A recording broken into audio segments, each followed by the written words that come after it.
This sermon's cassette bears the title By Faith Part 2 and features a message delivered by Paul Washer that was given in 2005. This is part 2 of a 4-part series. We've tried to restore the audio quality as best as we can. Around the dinner table tonight, we ate our bread with tears, and that's a phrase that can be used in ancient literature to mean to eat your bread with sorrow, to be in great pain. But we ate our bread with great joy tonight, all of us recounting many of the great things that God has done on our behalf. And you know what's amazing? I've never sat around a table with a group of individuals in which they were talking about the great victories they had won that caused the hearers to break out in tears. But only when we speak about the great victories that God has wrought in our lives do the tears come forth. When we realize how undeserving, how unwilling, how pitiful, how small, how faithless that we truly are as men and women, and how good our God is. This is always about Him, and it is always about His goodness. Always. And our joy comes not from our performance, but our joy comes from His faithfulness and His performance. I've been counseling a young seminary student, and he's just totally distraught. He just lives in anguish. He lives in doubt. He looks at his failures, his problems, his shortcomings, and everything else. He loses all joy, and he lives in despair. And I spoke to him recently and then wrote him again over the same matter. And I said, young man, there's a really good chance you're more spiritual than I am. But I'm a lot happier than you are. And the reason for that is your eyes are placed upon you. You hope to find your satisfaction, your peace, your salvation, your joy in your performance. I've lived long enough with God and failed enough times to know that's an impossibility. I look to Christ, and His perfect work is never a cause for a ceasing of joy. I always have joy regardless of my circumstance, regardless even of my failure, my shortcomings, and my sin. I have joy because my life, my salvation is founded upon the finished work of Christ. And that is so important. That is more than just words. That's salvation. Now, I want us to go again to Hebrews chapter 11. We've been studying faith, walking by faith. And in verse 1, we learned that we could have assurance of things that we hope for, and we could have convictions that things exist and things that are that we have never seen, only for one reason, and that God has spoken. That God has spoken. And if you and I are to ever have faith, we must be filled with the revelation of God. We must be filled with the knowledge of God. It is so important to understand that faith is nothing more than presumption. It's nothing more than a leap in the dark if it is not based upon, thus saith the Lord. And so our God has promised us. And in verse 2, we saw that men of old gained approval by faith. This is always the case. And yet this goes totally against every form of man-centered, man-invented religion.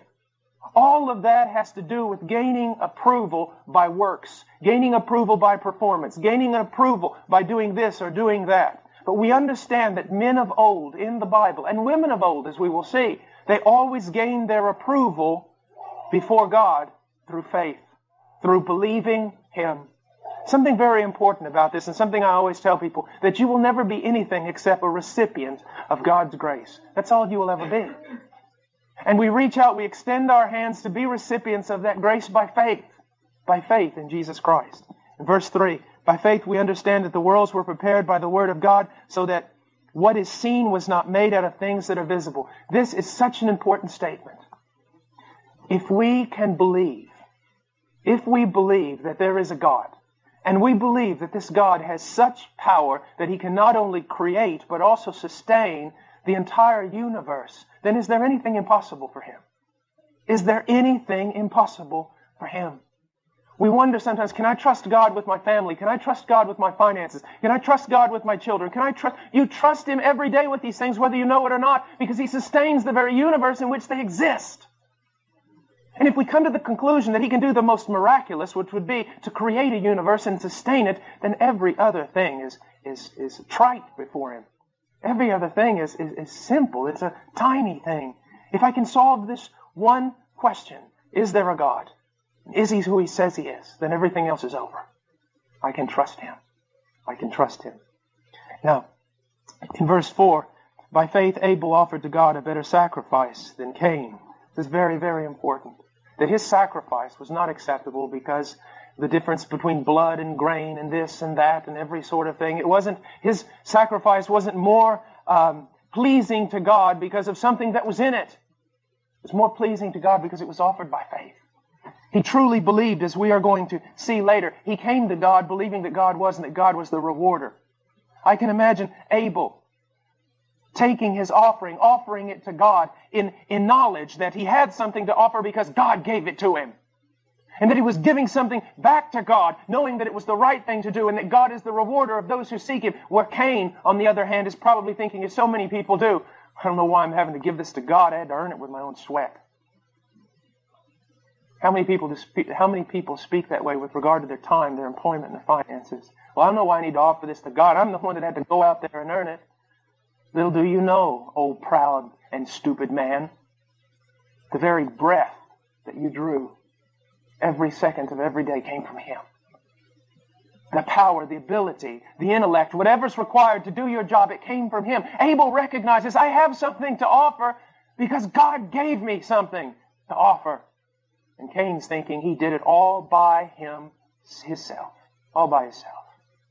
And that offering it was just some pathetic, stupid little religious ritual. Why do I even want to bother with this stuff? I'll do it because it's to be done. There's really no use in it.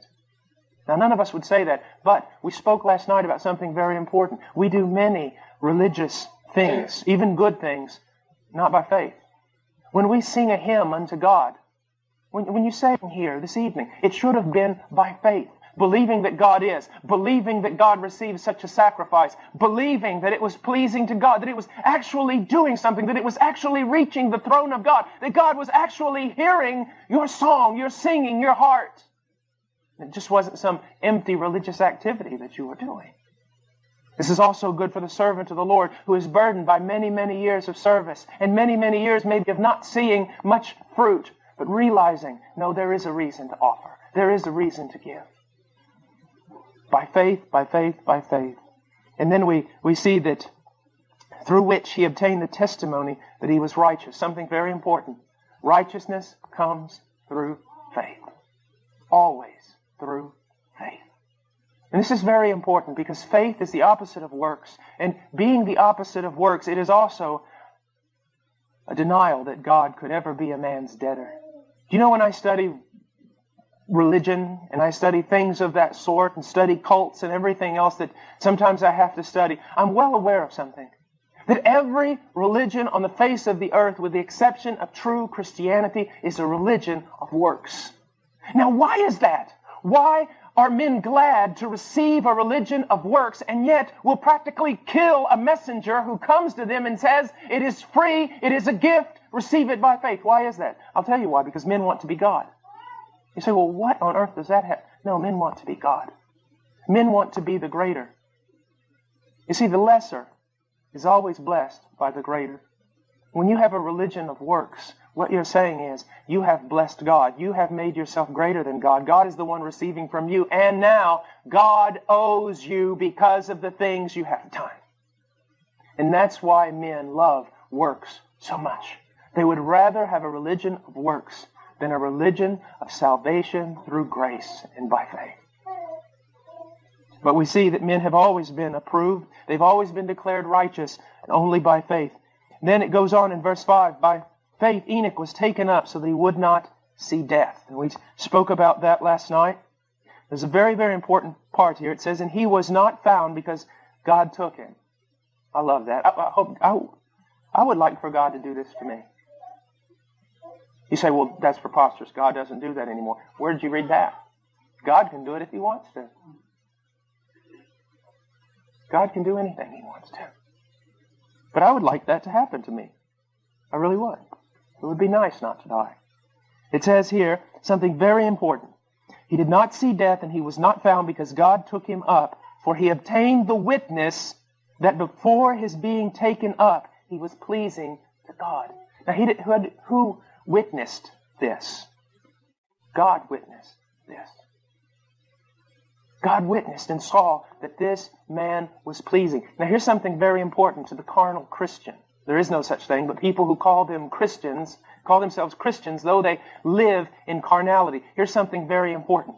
There is a doctrine out there that seems to say that men get saved, yet they never really grow in the Lord. They never have a passion for the Lord. They're always carnal. They never grow in sanctification. But bless God, they're saved. And then when they cross over, they're transformed when they're in heaven, and they become pleasing to God. But look at what it says about Enoch. He was pleasing to God before he was taken up. Before he was taken up, he was pleasing to God. Do you know if you could take away absolutely everything of motivation in the Christian life and just replace it with one thing, if you could just 24 hours a day or every waking moment live with the greatest motivation to simply be pleasing to God. Not to do great things, not to be an important person in Christendom, not to be well known, not to be well thought of, just one thing. I desire only one thing of the Lord, and that is to be pleasing to Him. Not to satisfy self, not necessarily to satisfy others, but to be pleasing to God. That's your one goal. What would that fix? Absolutely everything. You say, well, would it fix my marriage? Yes, it would. Because your problem in your marriage is always trying to please yourself.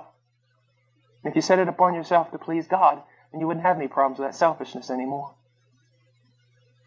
You say, will it fix my relationships? Most certainly it would.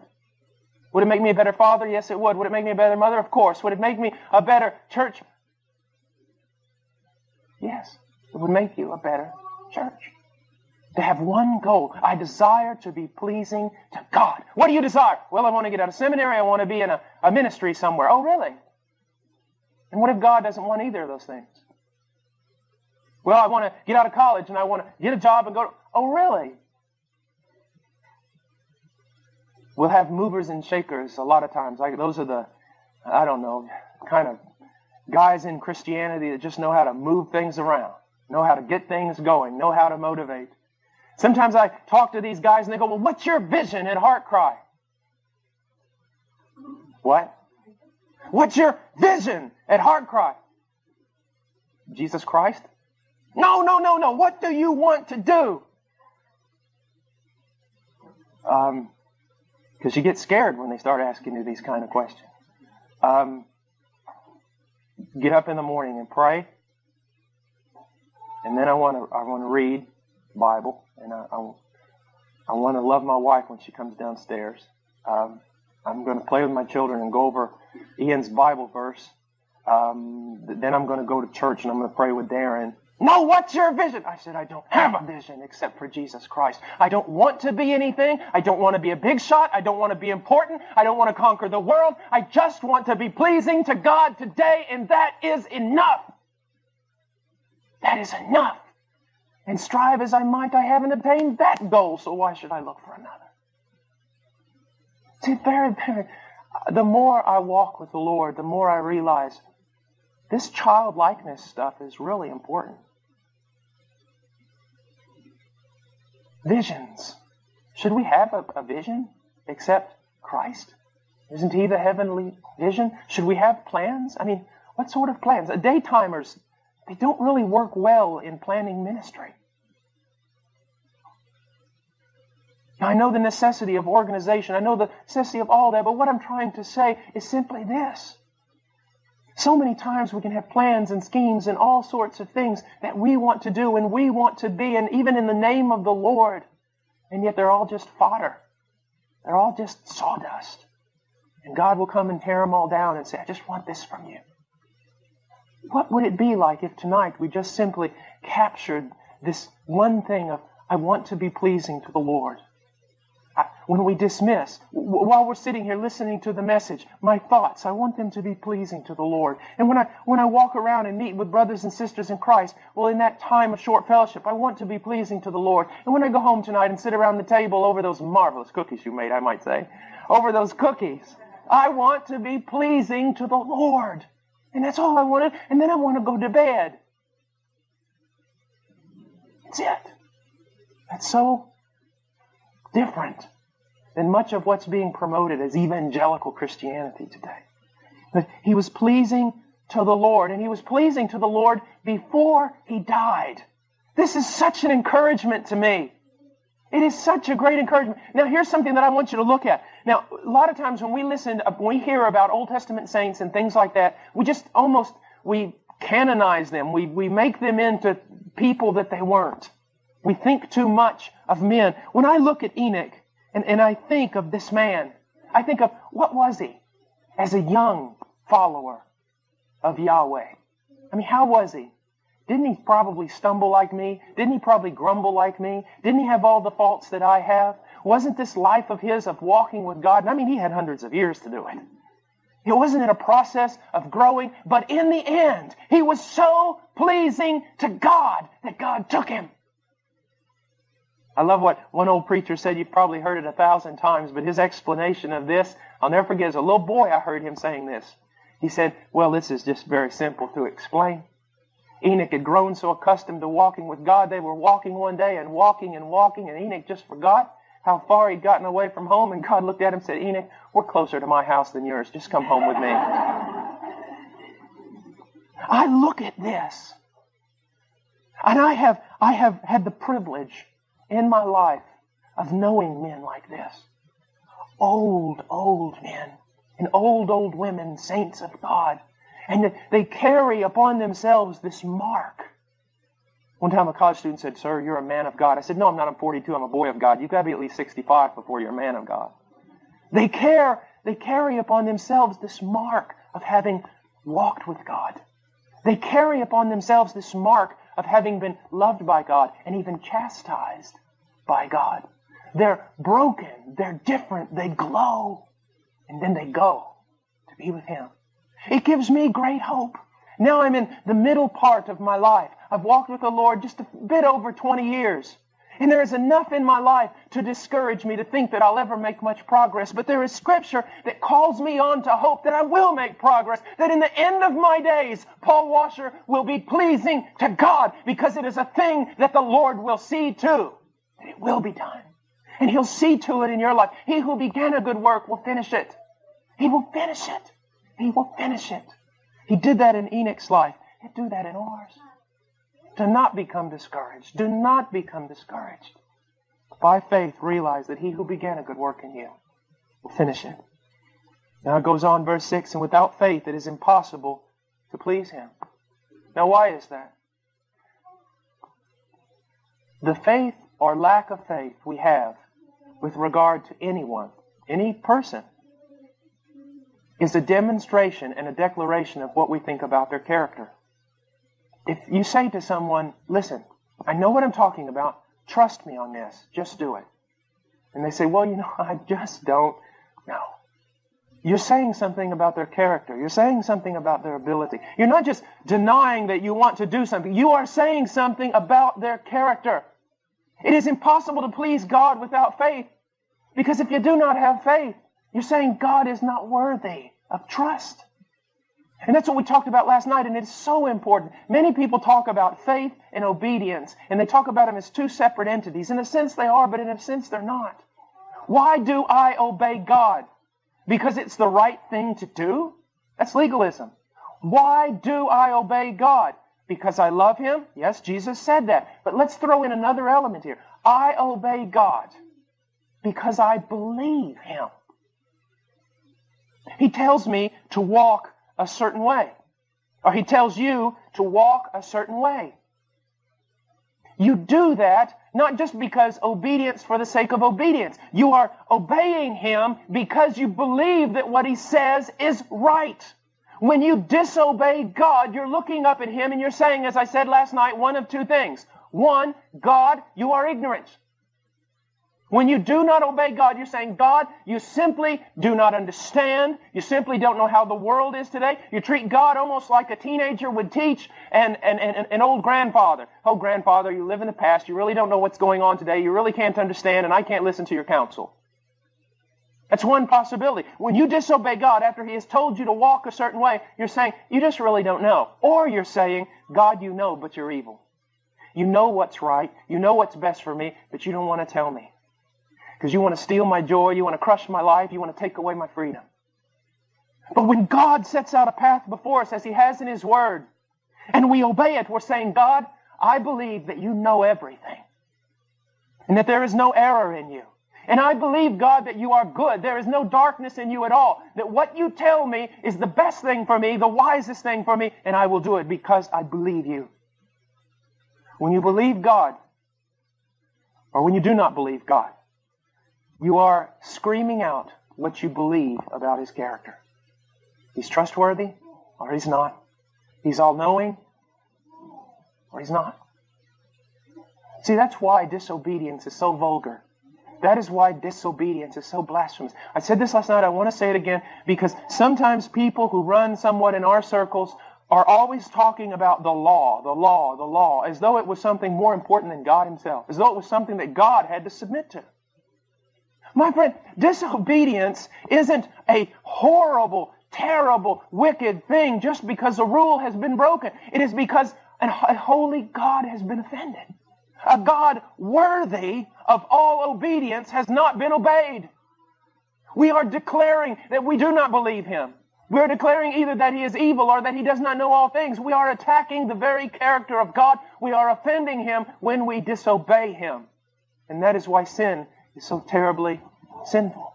So terribly sinful. Now, it is impossible to please God without faith. Now, I want you to think about something. Jesus headed off to do what He needed to do, and the disciples said, look, they want to kill you there. Don't go back in that area. And He says, I'm going anyways. And they look at each other and kind of shrug their shoulders and say, well, let's go die with Him. Now, in a sense, they were loyal. In a sense, they were being devoted. But they weren't believing. They were doing something, believing that it would result in nothing. You say, what are you trying to say? I'm trying to say that there is I hate to use this word, but there's a real optimism in faith. There is a real optimism in faith. And I know you can take that and do silly things with it, so don't. But there's a sense of being optimistic that when God has commanded me to do something, there's a reason for it, and there is an end result. Although I might not see the promise, although I might not grasp it in my hand, there is an end result, there is a reason. I will do this. Why? Because God is true. Because He is, and He is the rewarder of those who seek Him. If I obey Him, there is a reason for it, an end result that is good. I see so many people that almost treat themselves as though they were martyrs and martyred by God. I'll serve Him for the sake of nothing. I had someone come up to me one time and they said, you just give so much to God and being a missionary and doing all this stuff. And I said, what are you saying? Well, you're just so, humble and giving and full of piety and so selfless. I go, man, you have been reading all the wrong books. I said, you've got it all wrong. He said, well, then why are you in the jungles of Peru and doing all these things? I said, because I studied finance at the University of Texas. He said, what? I said, yeah, I studied, a lot of things like that. I was going to be a lawyer, and I was going to, investments, and I studied all that. That's why I'm doing this. He goes, what are you talking about? I said, I'm talking about investment. That's what I'm talking about. Young person, I'm talking about investment. It has very little to do with piety. It has very little to do with being selfless. It has to do with, do I believe that God is and that He is the rewarder of those who seek Him? I have one life, and as I was sharing to the young people this afternoon, this is not a dress rehearsal. I don't get a second chance. I have one life. Now the question comes down to, how am I going to invest it? If God is, and He is the great rewarder of those who seek Him, then seek Him I shall. I mean, I've got two options here. I've got two portfolios. Don't I?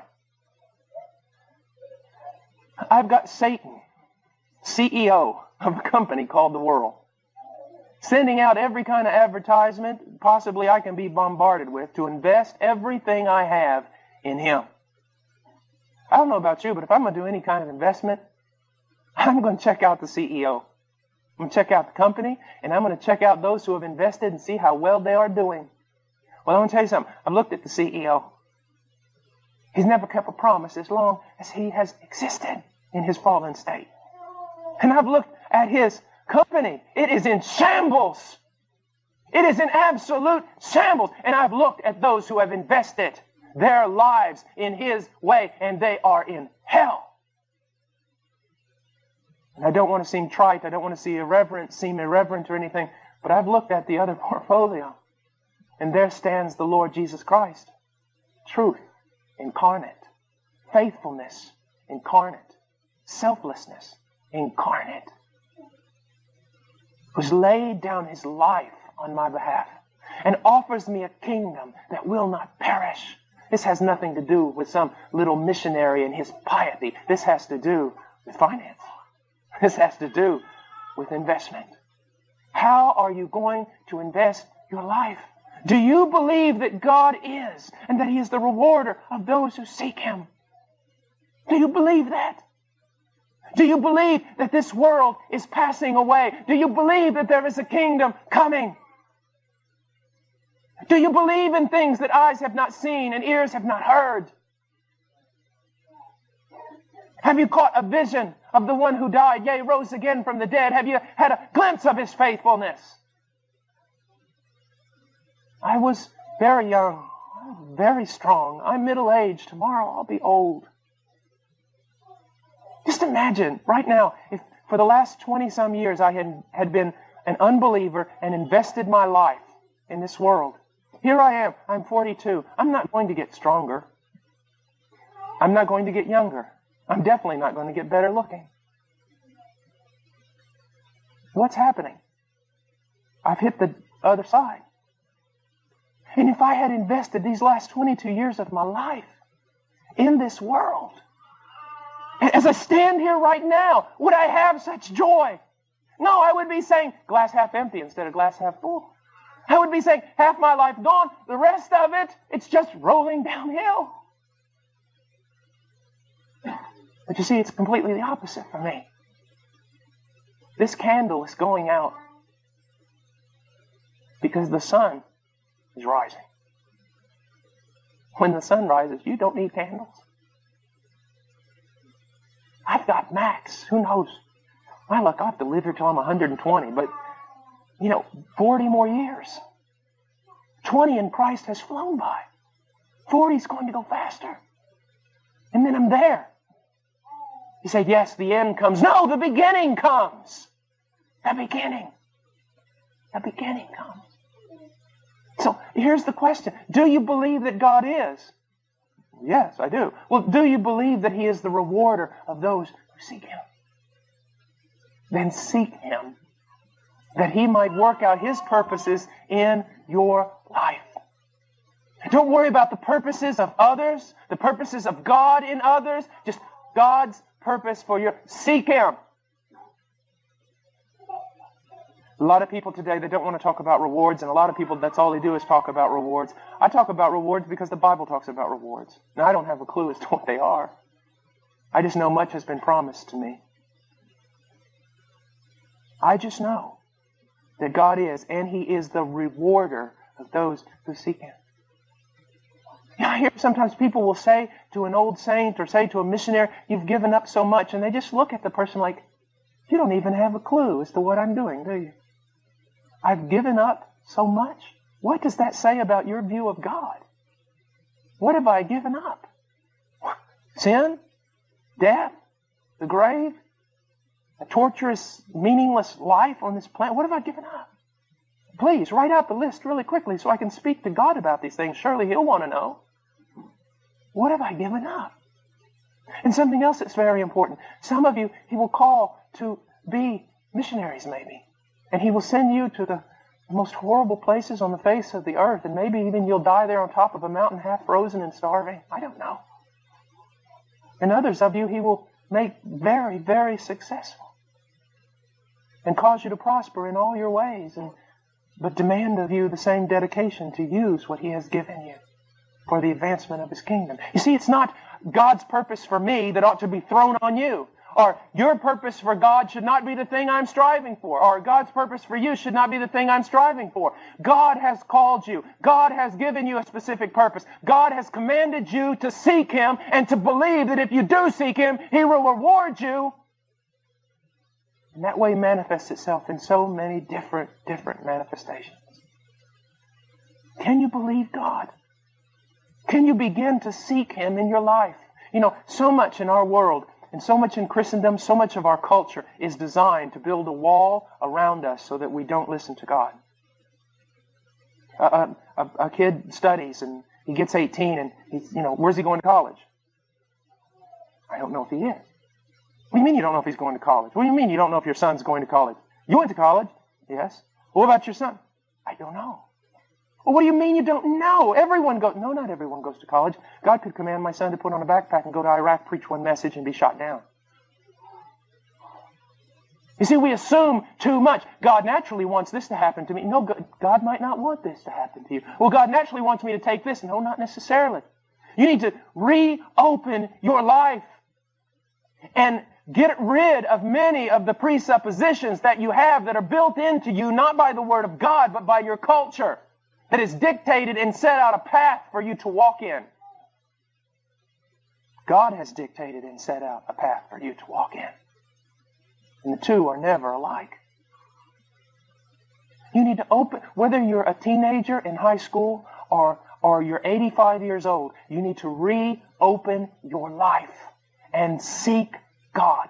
God, what do you want from me? What do you want from me? What do you desire from me?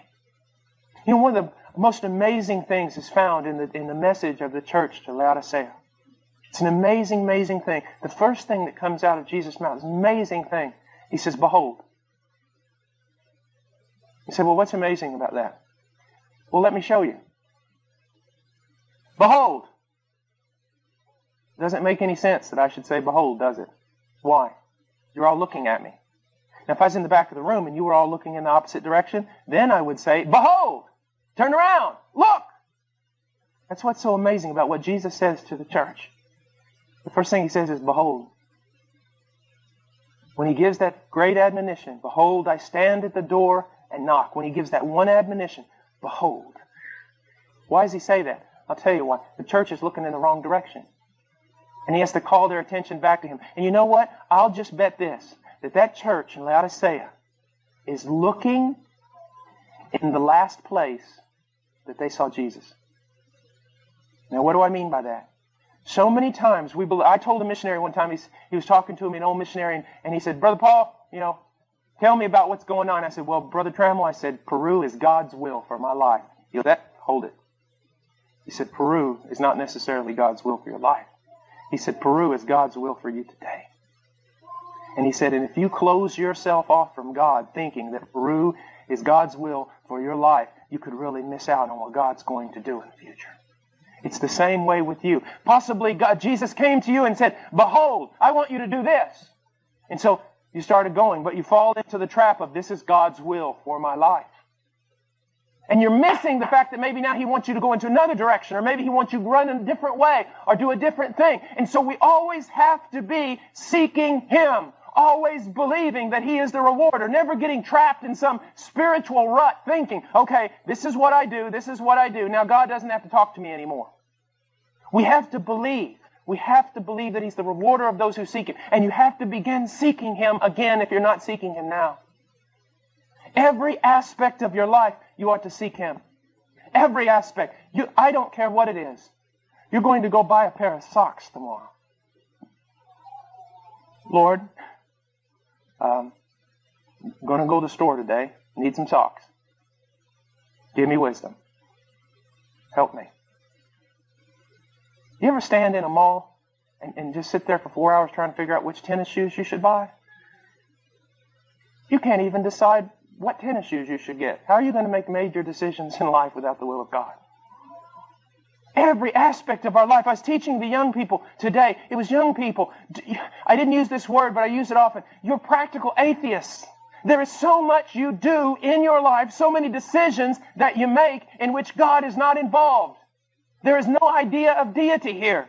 There's no idea of sovereign ruler here. Every aspect of our life, God should be consulted. We should seek Him, seek His wisdom, seek His direction. What do you desire from me, O Lord? Because I believe that you are the rewarder of those who seek you. He is. He is. Let me just stop here for a second and say something very, very important. You've probably sung songs or heard songs that uses the word Adonai. It's a word that means Lord, owner. It was often used by the Jew in substitution for the word Yahweh. It's one of the most beautiful words in the Bible. And of all the Hebrew words in the Bible that describe a relationship with God, that's the one most dear to me. Because it means owner. Not just Lord, but owner. Adonai actually has the idea of owner of a house. It's the owner. Now, in that relationship, God is the owner and I am the slave. Okay? Now think about this. Because this will set you free if you can learn this. God is the owner and I am the slave. Now, as a slave, slaves actually slavery can be actually very liberating. As a slave, I get up in the morning, I go to bed at night, I have only one concern as a slave, the will of my master. That's it. Think about talk about reductionism, simplifying life. I only have one concern, the will of my master. I get up in the morning, Master, what is your will? Midday, Master, that was finished. What is your will now? Go to bed, right before bed. Master, I'm going to bed. Tomorrow, start again. They say, well, what's great about that? I'll tell you what's great about that. Slaves only have to be concerned with one thing, the will of their master. They don't have to be concerned with what they're going to eat, where they're going to live, who's going to protect them, shelter them, absolutely anything. Why? Because that's the master's job. The slave only has to be concerned with the will of his master, and the master has to be concerned with absolutely every need that slave has. Do you know how beautiful that is? How wonderful that is? They say, what are you saying, Brother Paul? We should all quit our jobs? No. What you've got to learn is Christianity has not worked out just in the context of full-time ministers. Christianity's worked out in the context of every believer. Every believer is a slave of God. I have a doctor in the audience tonight. A doctor, he gets up in the morning. Yes, he's got to look at patients. He's got to do all this stuff. He's got to figure out stuff. But underlying every bit of that is only one thing. What's your will? Well, God says, it's my will that you be a doctor. That you be good at it. But underlying all of that, there's just one question. What's your will? And then what happens? Then God has to take care. It's almost a covenant relationship the word Adonai describes. I have made covenant with God to do one thing, to be His slave and to concern myself with His will. God has made covenant with me to take care of me and my own. And in 20-some years of walking with God, He has never broken His covenant. I have broken mine. He has never broken His. There has never been a time a need has not been met. There has never been a time I have not been cared for. He is the rewarder of those who seek Him. Make this a little pastoral. I was at a church in Barranco in Lima, Peru that was, while I was pastoring it, it grew. It had about 200 people. It was going extremely fast. A lot of things were happening. And a man who was used of God to really be a blessing to me down there, he came to me one day and he was watching all the services and all the activities and everything that was going on. And he walked up. He's like the Apostle Paul of Peru. He's a little bald-headed man. He walked up and he goes, "This is not good, Paul." And I said, "What, Brother Hurtado? What's not good?" "It's not good. You're leading your people into idolatry." And I said, "What do you mean?" He goes, "You're everything for them." He says, "They got a problem. Where do they go?" I said, "Well, they come to me. I'm the pastor." "Oh, I wasn't aware they were supposed to do that, Paul." And he had me helped me to restructure my entire ministry. So, you've got a problem. Where do you go? The pastor? Let's say I'm your pastor, and you come to me with a problem. You say, "Brother Paul, my marriage, I'm having trouble in my marriage, things aren't going right, and I just need some counsel. I need to know what to do." I say, "Okay.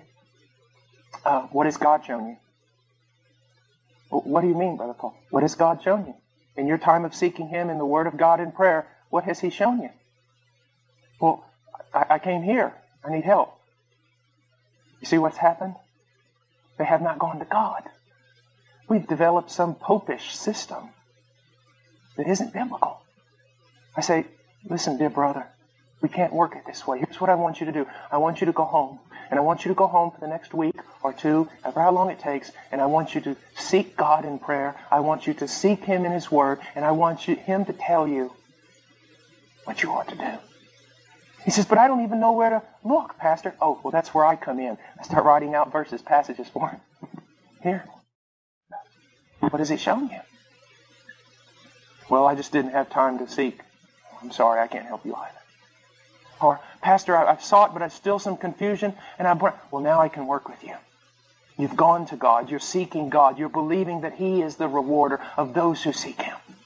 It is to take the congregation and to not substitute ourselves and put ourselves in the place of God, but to lead the congregation to run to God with every need, to be there in counseling, to be there to help clear away confusion, to be there to help with doctrinal issues, but to always send the congregation immediately and first of all to God and teach them to learn to seek God and to believe that He is and He's the rewarder of those who seek Him. We have to be very, very careful about the things that we do in church. Very careful. Is to turn to God. To whom do you turn?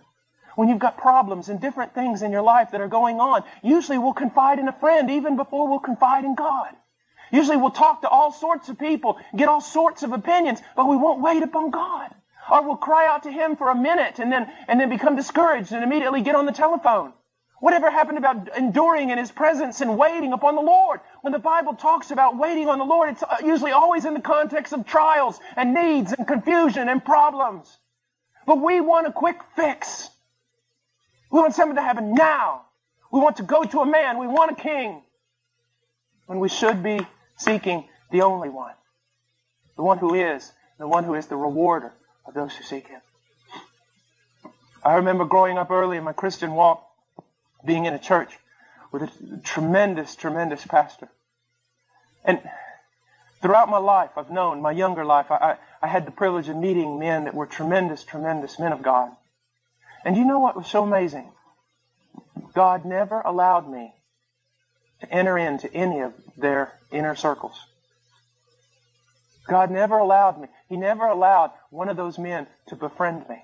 He never allowed one of those men to take me under their arm. I always felt like I couldn't figure out, why am I the outcast? I mean, all my friends are discipled by Him. They won't even look at me. And sometimes it was resentment. Sometimes I would get mad. I think, well, what am I? Just some dead dog somewhere? No one wants to help? I knew God was training me. He wanted me to learn to look to Him and to Him alone. He sent me to Peru for years and years alone, with no missionary organization, no anything, just a little church in a cornfield back in Illinois that was willing to send me.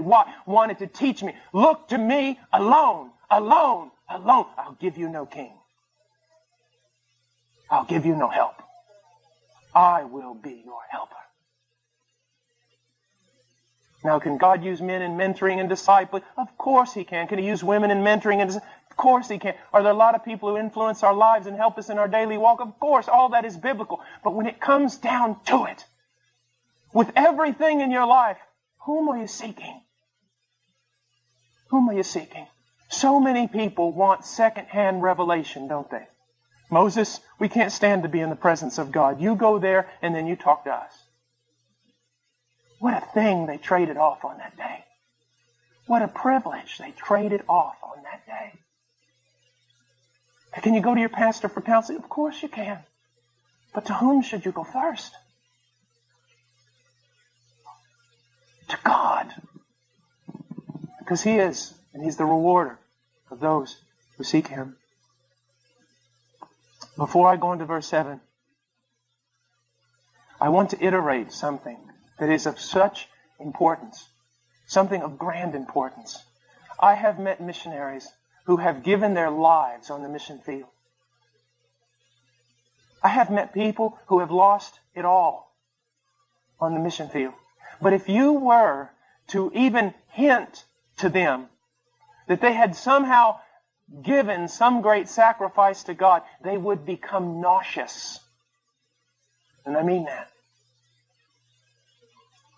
Because God is the rewarder. No one can out outgive God because God is no man's debtor. You cannot outgive Him. You cannot be kinder. You cannot be more faithful. You cannot be more generous. You cannot be more selfless than God. Like one preacher told me one time, goes, you got a little shovel, God's got a big shovel. You shovel it out, He shovels it in, His shovel shovels more than your shovel. And I have seen that. I have seen that. Over and over and over again. So many stories that I could just right now tell you that God has worked for me. So many testimonies of His faithfulness in our mission. So many times Him coming through at the last hour in unbelievable deliverance. So many times. I set myself many years ago to follow the example of George Mueller. Because as in his day, he desired to show people that God would meet the needs of a ministry, even if that ministry never made their needs known to a single man. And we have set upon ourselves to do that very same thing. And all the days of my life that I have practiced this, not one time has God failed. Not one time. We were in tears this evening talking about God's faithfulness in the mission, because if some of you know of George Mueller, he would present a presentation twice a year, once a year, about how God met all their needs. Now, he would never make that presentation when they were in the midst of a trial, because he didn't want people to see that they had needs and then be motivated to give. He would always wait until the trial was totally over and the victory was won. About 2 months ago, for the first time in my life, I sat down in my office and I felt God say, okay, now, right. Tell right from this day forward of my faithfulness. That was in November. We support almost 90 missionaries and their families. And we tell no one our need. In November, the moment he told me to start writing, support stopped. It stopped. We were at the 25th day of November and not one missionary on the field had been paid. The staff had not had salaries for a month. And yet not one staff member went hungry. Not one staff member failed to pay a bill. As a matter of fact, all of us got together and figured out that somehow we prospered more without getting a paycheck than when we got one. And then it started coming, and God met every need of every missionary. He has never one time failed. Never one time in all these years. Do you read how many missionaries? 90 missionaries and their families? Do you know what that requires? And do you know that God has met it every month, every year, and never one time has He failed? Never once having to call, never once telling someone our need, and then all of a sudden, people just start giving. Go out to the mailbox after receiving almost nothing, and the mailbox is filled. God has never failed. Never failed. So many times I have sat there in my office, I have cried, I have grumbled, I have doubted, I have been miserable, so many things, not trusting my God. And in spite of my lack of faith, He has never failed. This is not about the faith of some super spiritual saint. It is about some weak, grumbling little child who can't even learn one lesson about faith. And yet God never fails. Can't you trust a God like that? Can't you begin to trust a God like that? I have a little plaque in my office that said, God gives the best to those who leave the choices up to Him. Can't you trust God with your finances? Can't you trust God with your needs? Some of you want different things and need different things, and you go in debt to get them, when only if you would have waited upon God, He might have provided that very thing for you without cost. You see, this is not just something that dealing with missionaries. This is about every aspect of our life. I mean, praying for shoes. And last week, someone bought me these shoes.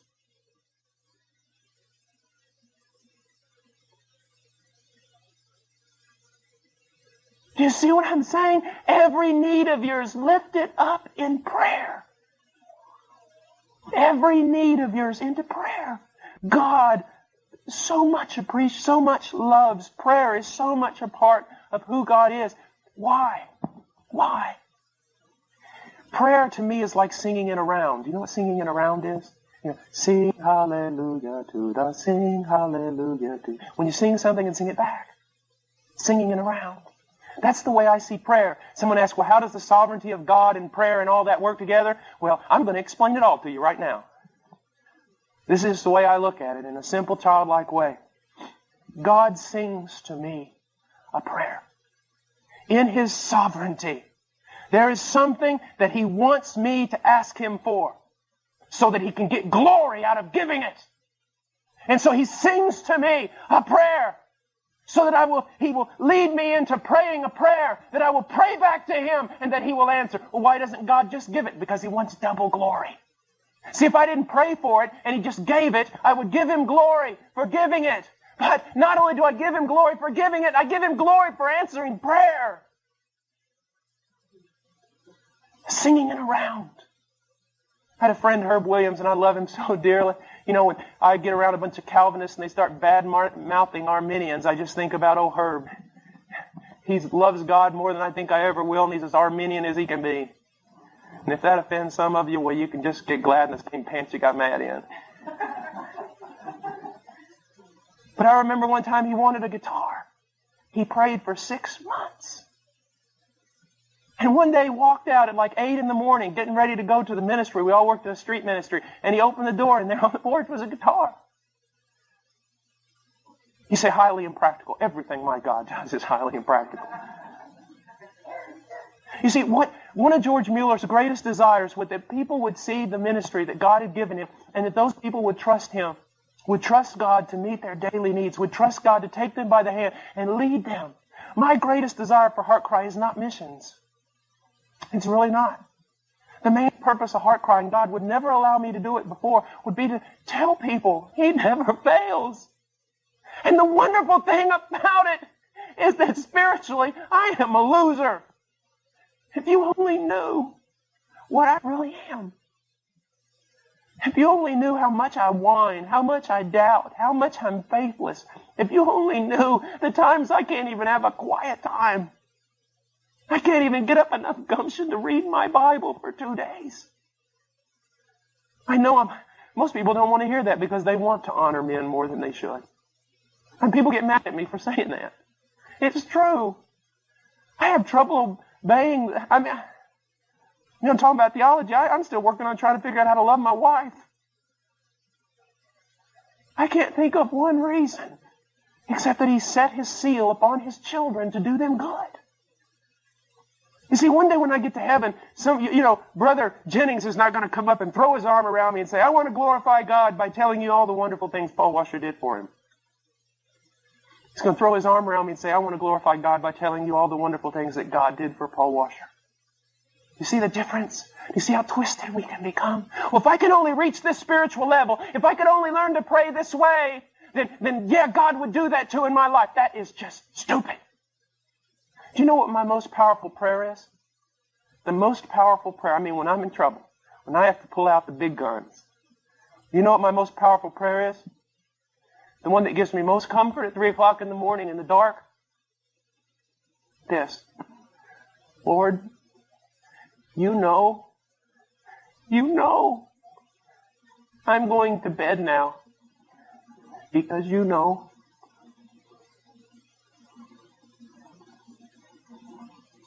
You know. Creep into the bedroom and try to wake up and say, how goes it? Woman, He knows. Let's go to bed. Oh, He's no good. I glory. I know this is going to go. Just listen to me before you throw a stone. I glory in my weakness. I glory. I don't want to say in my sin because that just sounds so theologically wrong. But if God can get glory out of my darkness, how do all these missionaries get paid? All how this happens? There's 3 guys of us sitting in office. Me, a Lutheran who's been converted now, goes to my church, who's been a Christian for about 4 years. John Green from England. He didn't even know how to tie his shoes. And he's been converted for about a year and a half. And we get in there and sometimes, what are we going to do? Well, I don't know. Pray. God, help us, God. That's it. And He does. And He does. I remember one time when the blessings, this was so funny because God showed this to me and Darren at the very same time, to the point we looked at each other and started laughing. There was a time, it was like a year ago or a year and a half ago, I forget, and it was just like all the blessing cut off. Everything. And I walk in the office and Darren's in there and we're praying and then we start talking. I said, Darren, is there some sin in my life? Is there some sin in your life that's blocking God's blessing on us? As soon as I said it, I looked over at him, he looked over at me, and we just busted out laughing. And I go, are you thinking what I'm thinking? He said, yeah, I'm thinking what you're thinking. I'm going, well, a couple months ago, God was pouring out blessing all over the place. I was just as sinful then as I am now. So that can't be the reason. Now, I'm not making light of sin, and I'm not making light of holiness. You ought to hear me preach on holiness. It scare you to death. But the point that I'm trying to make is that God is not doing this because men have done something. God has set His seal upon His people to love them and to answer their prayers and to be faithful to them. You see, if it was any other way, you would walk out of here tonight, especially some of you young Christians, thinking, man, gosh, if just one day, hopefully I could arise to Paul Washer's level of spirituality and faith, then God would do something great through me. If that's the way you feel, come listen to me pray sometime. You'll walk out of there going, God can help this guy. He can help anybody. He can help anybody. He is the rewarder of those who seek Him. And here's something about seeking God. It doesn't have to be a lot of noise. I know I'm telling you a lot of things just from experience tonight, but I want you to realize this. How unorthodox seeking can be as long as it's seeking. I remember when I first set up on myself to seek the Lord. I know it was a sovereign work of God because I don't know how this would ever happen in my life. It was never repeated. But when I was a young Christian, God set it up on my heart to seek Him. And He gave me grace so that hours a day I was seeking Him. And I've all these promises, seek the Lord and, He'll show Himself to you, and all this different stuff. I'm quoting from Jeremiah and Matthew 7:7. And it got turned from minutes into hours. And that's something because I fall asleep all the time when I pray. I really have this problem. When I first started seeking the Lord, I said to myself, Lord, I'm going in there in that closet. I went into the closet because they said prayer closet, a literal closet. Took all the clothes out of it, went into the closet. I said, Lord, I'm going to seek you, and I'm not coming out of there till I know you or until I die. 15 minutes later, I fell asleep, and all my roommates came home, found me in the closet sleeping. They said, this Christianity stuff has just gone wild. So I took an alarm clock and set it for 15 minutes, because that's about how long I would last praying. I'd go sleep, it'd go off, I'd wake up, I'd set it again, start praying for another 15 minutes. And something unusual started happening. As I prayed more and more, I said less and less. To the point where it was simply this: Lord, it's now 4 months and 6 days. I've been doing this, and you haven't come yet. I'm here again. And I'll be here for the next couple hours. Okay. I'll see you tomorrow. Just wanting one thing. God, you said you would come. I don't have anything else to say. I'm just going to wait here until you do. And come back tomorrow. And come back the next day. And the next day. And the next day. You still have not shown up. I was a young boy. I knew nothing of the presence of God. I knew nothing of the power of God. I know nothing about how terrible God can be. Get ready to go to there was a Bible retreat in Colorado or something for college students during spring break, and I thought, man, that would be great. And I felt like God said, no, you're not going there. Go out to the hill country of West Texas and sit on a hill. I would walk around that hill for 4 days, walk around the hill, grab rocks and throw them up at heaven so they would hit the gate. I'm still here and you have not answered. Irreverent? I don't know. Maybe it's the most reverent I've ever been. I'm still here. It's been so many months and you have not come. And then one day He came. He came. You seek Him, you will find Him. He came. You say, how do you know He came? Because when He comes, you know it's Him. He came and touched my life. And not everything changed, but some things tremendously changed. I can tell you right now that the presence of God is more real to me in this room right now than the presence of any of you looking at me. And I am not making big flowery statements. God is my witness. What I'm trying to tell you is that Christianity is not just a few things you do. It is not just a little quiet time. I hate that word. Quiet time. It's like, okay, it's like putting your wife in a closet and coming to her at 4:30 for a half an hour saying you can come out now, and then at 5 o'clock putting her back in there again. This is quiet time. It's not just this quiet time. It's not just this rules of do's and don't. It's not just being faithful for no reason at all. No, there is a God out there, and if you will seek Him, He will be more real to you than anything. More reality in Him than in all the faces you can see with your physical eyes. Seek Him. He is the rewarder of those who seek Him. Not seeking to be a missionary. If you're seeking to be a missionary, stop. Not seeking to be a missionary. Not seeking to have a ministry. Not seeking to do something. And most certainly not seeking a vision. Unless it be a vision of Christ. I seek Thee. Lord, I come here with noble purpose in my heart. I speak not this night for China, nor for India, nor for the lost, nor for ministry, nor for any other thing. God, I come here with much more noble purpose. I seek Thee. Audience with Thee, and I'll not be content until I see Your face. It's the difference between secondary revelation and primary revelation. And what I mean by that is this. John Piper speaks a lot, says a lot of wonderful things, but in his voice, I detect a bit of reality. I detect that what he is speaking, he has felt, he has seen. He has experienced. But I go to colleges all over the country and I hear little boys quoting Piper. I hear preachers quoting Piper and quoting this and quoting Edwards and all these different things. But they're just like little parrots that are parroting something that they heard from someone else but did not go to the mount to find it themselves. It's the difference between boys and men. Women of God and girls of God. Triflers and pilgrims. Oh, that one day my boy would come to me so disturbed, finding no peace, and I'd take him by the hand and lead him out into the desert and leave him there. And say, son, there's an abundant amount of rocks here. Make noise at heaven's gate until it's open. He is the rewarder of those who seek Him. And His greatest reward is Him. His greatest reward is Him. What are you seeking? Are you seeking comfort? You seek not God. Are you seeking security? You seek not God. Are you seeking personal prosperity? You seek not God. Are you seeking a ministry? You seek not God. Are you seeking to do great things? You seek not God. Seek God. Lord, on this day I choose this, Lord.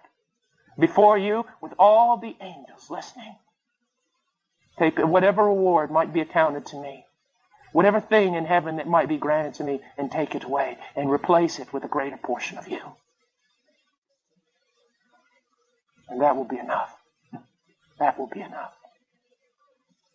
He is the rewarder of those who seek Him.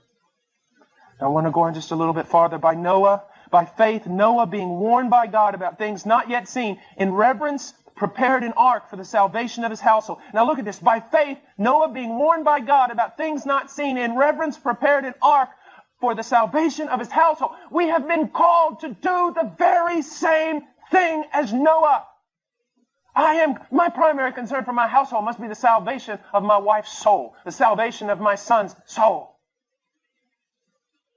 Their sanctification, their growth, that must be my primary concern. Because look, by faith, Noah being warned by God. I have been warned by God. You have been warned by God that this world that we see is going to be burned up with fire.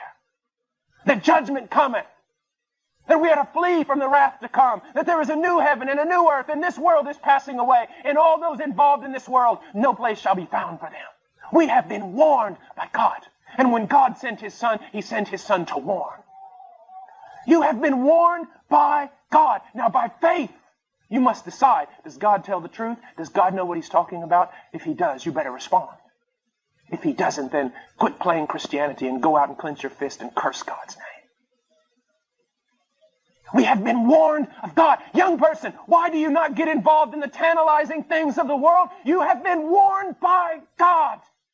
And you believe Him. You believe Him.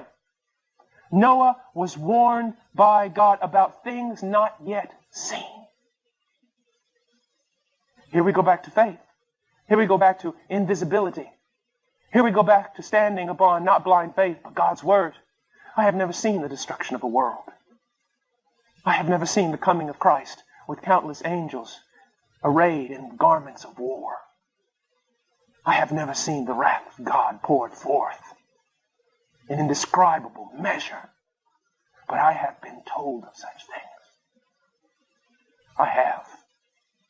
I have not seen them, but He has told me, and He has told you. He has warned us. And so how are we to respond? By faith. What does it mean? By faith. In reverence, He prepared an ark for the salvation of His household. Now, the word that's important here is reverence. The worst way to not show reverence is to ignore. I mean, even if you get angry with somebody, it shows some importance. But when you just totally ignore them, like the worst thing to do, anybody who's ever done street preaching, the worst thing is not when everyone gets mad at you and gathers around you and starts arguing with you. The worst thing is when you stand out there in the middle of a tavern street or something and start preaching and people literally walk by you like you don't even exist. I mean, you want to feel foolish. I mean, you talk right in someone's face and they look right through you like you're not even there. How did Noah reverence God? He believed God. And he believed His warning and he acted upon it. Sir, you show no reverence for God when you do not heed His warning by faith. When you do not heed His warning in your household by faith, you do not reverence God. You are not taking His warning seriously. The Bible, one of the reasons why the book of Revelation is written in apocalyptic literature, that means symbols and signs and everything, is because I'm convinced it is speaking of the judgment of God. Well, why? Well, for this. Apocalyptic language, in my opinion, if I had to write a definition, apocalyptic language is when the prophet sees something so beyond the human mind to comprehend that it almost sends him to the border of insanity. And he cannot understand it, and not only can he not understand it, it is so awesome, so otherworldly, he cannot describe it. And so he is there just grappling for words, trying to do the best he can with this limited human language to describe something that goes beyond the mind to comprehend. And that's why the Bible goes into apocalyptic language when the wrath of God is described. It is so far beyond anything for the mind to comprehend. You revel in the fact that the love of God is beyond description? Well, then tremble at the fact that so is His wrath. And Noah, he showed that he reverenced God because when God gave the warning, he took it seriously. I've got one task now. Build an ark for the salvation of my home. Build an ark. That's an amazing thing because no one had ever seen it rain. And we build an ark out in the, you start building an ark right in the middle of Missouri. And what's going on? Are you out of your mind? An entire investment of your life, the massive work involved in this. Why are you doing this? Because God has spoken about things not seen. And I believe Him. You may be a college student and you've been, on the road to prosperity and everything else, and God does a work in your life, and you go home to your parents and say, I'm going to be a missionary, something like that. They go, the sacrifice, the loss, the everything else that you're going to have to go through. Why on earth would you make a decision like this? Because I've been warned of things not seen. They're offering you the most incredible job in the world in that place. I mean, it's just like you're going to triple your salary, you're going to do this and that. Why don't you take it? Because I've been warned of things. That doesn't go along with the will of God. And he built an ark for his household. I tremble at being a parent. I'm so afraid. I know my inability to teach, my inability to lead, my inability to know when to discipline. I know the depravity of my children. And they deserve hell. I know the only hope for them is God. But I know that I'm called to prepare, to act, to heed the warning in reverence, to do all that I can. He goes on, now this is very, very important, especially for those of you who are involved in work. I don't want to say secular work because there's nothing secular for a Christian. Those of you who are not in full-time ministry, you're out there in the factories, you're out there in the plants, you're out there in the stores, you're out there doing the work, you're out there farming. I want to give you something that maybe will help you. It says, he prepared an ark for the salvation of his household by which he condemned the world. I have a friend right now, his wife, about a month ago, just left him and the boys. Gone. Just left him for another man. Before she left him, he knew there was problems. He knew all this stuff was going on, and he would pray. Now, he was too passive in my mind. But the only thing he would pray and pray and pray. He wouldn't condemn her. He wouldn't fight against her. He wouldn't try to make her feel horrible about things she was doing. He would pray and pray. And every time she would walk by the door and just see him pray, she hated him. She'd say, "You religious hypocrite, you this, you that." He wasn't talking to her. He wasn't rebuking her. She was not even in the picture. He was talking to God, and she hated him for it. For the same reason that when Noah built that ark, he condemned the world.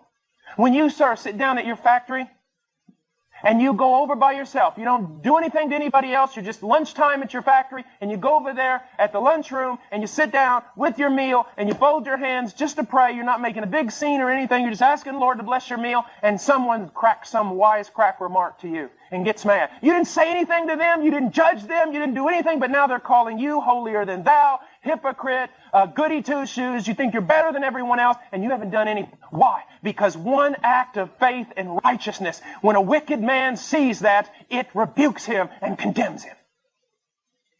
Even though you don't say anything. You're at your job at some store somewhere, and there's several of the salespeople there on the floor, and they're all telling you, you're sitting there, and they begin to tell a joke that's off-color, that's not right. You don't say anything bad to them. You don't tell them they shouldn't do it. You just calmly and politely and quietly walk away. And the moment you do it, they begin to call you everything that they can possibly call you. They begin to hate you. Why? Because when the wicked see the righteous, it condemns them. It condemns them.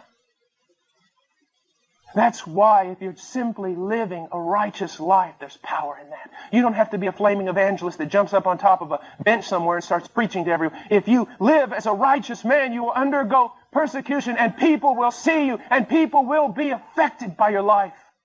Noah built an ark and condemned the world. That's one part of that meaning. But another part is this: do you condemn the world?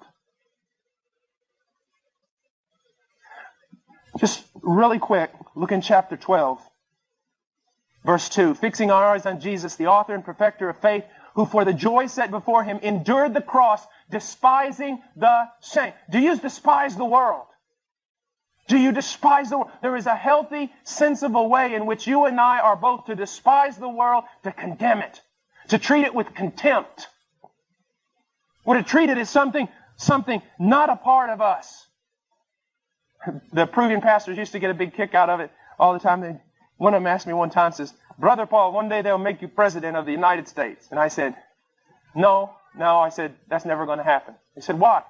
I said, "I would never step down from my high position to be something as small as the president of the United States." And they remembered that for years. They used to laugh about that. "Brother Paul, he's bigger than the president." But in a way, it is to despise, to treat with contempt this world. You are not my home. This is not my place. This is not my time. You will not come into my household. I have nothing to do with you, and you have nothing to do with me. I have been crucified, and you're crucified to me. How dare you bring that into my children? How dare you bring that into my household? How dare you tempt me? That sickens me. Your world nauseates me. And we don't go about saying that verbally. We don't go around saying that. But there is a real sense of burning zeal in the heart of a Spirit-filled Christian in which they look at the world with contempt. They despise it. Just like Jesus despised that shame, he turned his nose up to it for the joy that was before him. You'll not affect me. You'll have no power over me. I won't back down from you. There's a fight out there, folks. A real fight. I'm not talking about political conservatism. I'm not talking about right wing or left wing, because in my opinion, both wings are on the same bird and it's no count. I'm talking about a real spiritual battle. We are to be praying. We are to be watching. We are to be guarding. We are to be going on in our faith. Condemn the world. The cross before me, the world behind me. I'll not be like Lot's wife. I'll not turn around and turn into a pillar of salt, a lifeless, stupid thing. I'll not put my hand to the plow and then take it off. I'll not run back to my fishing boats. I'll walk the way of the Nazarene. And that's what Noah did, and that's what I appreciate so much about Noah. It says, by which he condemned the world and became an heir of the righteousness which is according to faith. Here we go again. This is what's so wonderful. It's not just Abraham. We hear the same thing about Abel. We hear the same thing about Noah. This righteousness that we so desire to be clothed with, this righteousness that gives us perfect standing before God, is by faith. It is always by faith. Always by faith. And tomorrow morning we're going to start with Abraham. But I want to encourage you to condemn the world, to turn your back on it, to lift your nose to it, to treat it as a disgusting thing, not worthy of an heir of salvation, to turn away from it. And I want you to look to God as the rewarder, as the one who is, and the one who rewards His people, and the one who is faithful on behalf of His people, the one who can be trusted. To live at risk, that's what we're going to talk about tomorrow. To live not knowing where you're going. To follow Him, that's all you need. Remember what I said last night, an illustration of faith? It's not looking across an abyss and seeing a very narrow road that you're going to walk on. That's not faith. Faith is looking across the abyss and seeing no road. No bridge. And God saying, step, because I said step. And when you step, you find it was there. But then you look for the next step, there's nothing there until you step. It is a daily thing. God wants you to walk all the days of your life, just like Enoch. Just like Enoch. You say, this is so hard for me. I have such little faith, and I don't know about this life of faith. Neither did Enoch when he started. But he came to know greater and greater measures of God's grace and goodness, which built up his faith. Do the same.